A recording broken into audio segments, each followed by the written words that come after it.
Hi, it's Jason again. Today I'm going to be cooking soft-centered chocolate fondants. Really easy recipe. It's something you can definitely do at home. And what I've got here is I've got 4 eggs, I've got 90 grams of sugar, I've got 25 grams of plain flour. It must be plain flour, not self-raising flour or strong flour. And in here I've got 125 grams of chocolate, which I've broken up. It's 70% chocolate, couverture, and you can have a lower percentage of the cocoa or a higher percentage of the cocoa. It doesn't really matter. Pop them in there, and I've melted it over a bain-marie, which is boiling water. Pop it over the bowl and gently melt it. You don't want it to get too hot. If it gets too hot, the chocolate can go gravy. And the butter and the chocolate are in there, and I've literally just brought it together. Takes a few minutes over. When you do it, make sure the bowl is nice and clean. Take another clean bowl, crack 2 eggs into it. Careful not to get any shell in there. Like that. Then you need to add 2 egg yolks to that mix. Crack the egg gently. Use the shell to separate the egg yolk into the bowl with 2 eggs. Second egg yolk into the bowl, and then you add the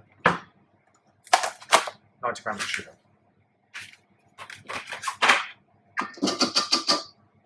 Give it a good whisk.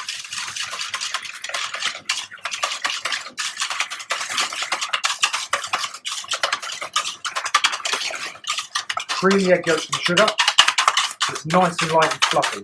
What you want is you want a fondant that can be lovely and light, soft in the centre, and by whisking the egg yolks and the sugar, you're going to increase the volume of the eggs, so when you add everything else to it, it'll be lovely and fluffy. A few minutes doing that. Next, take your melted chocolate, add the egg yolks, sugar mix to the chocolate, gently whisk it together. Just bring it all together. So I've just gently brought the mixture together. You don't need to overbeat it. It's fine, it comes together, holds it really well. So the next thing to do is to take a ramekin. Make sure the ramekin's clean. And you can butter it. Now what I like to do is I like to butter the ramekin twice. This ensures that when you tip the fondant out, it doesn't stick. You can either flour the mould once you've buttered it, or I like to coat it with sugar. So I think this sort of caramelizes on the outside of the fondant and just gives you that little bit of extra texture. So brush the ramekin twice,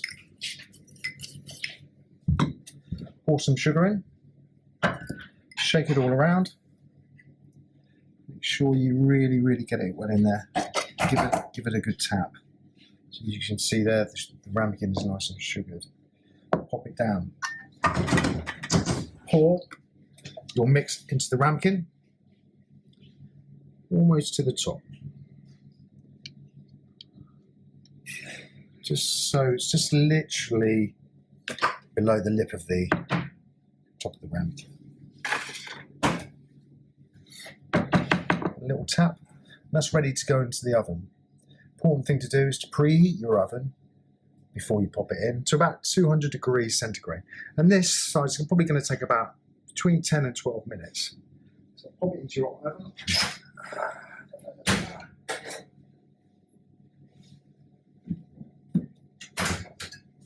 And just leave it. I mean, you can make these fondants, a few days in advance. They store really well. You can keep them in the fridge. But one of the key points when you come to cook fondants is before you cook them, take them out and leave them at room temperature before you put it in the oven. So always leave out for about a good 20 minutes, half an hour before you pop it in the oven.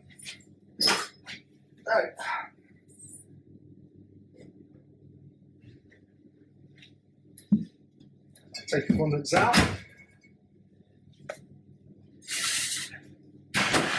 As you can see, it's kind of cooked around the centre, but it's sort of slightly dropped in the centre. This is where hopefully you've got your lovely gooey chocolate centre.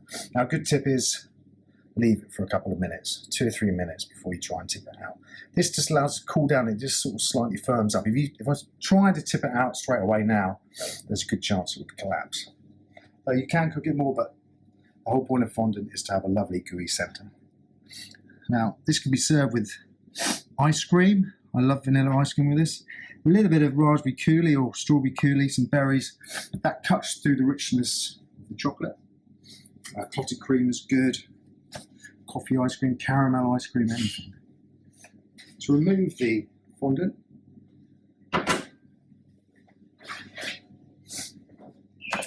hot cloth, remember it's very, very hot. Take it, gently ease your knife around there. This helps just to loosen the fondant slightly. Onto the plate. As you can see, it's nice and wobbly. You can tell, you can just about see the gooey centre in the middle.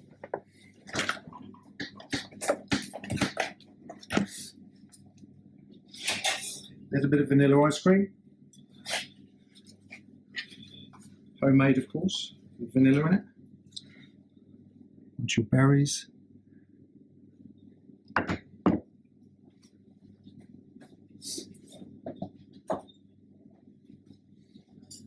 Finish off with a little bit of icing sugar.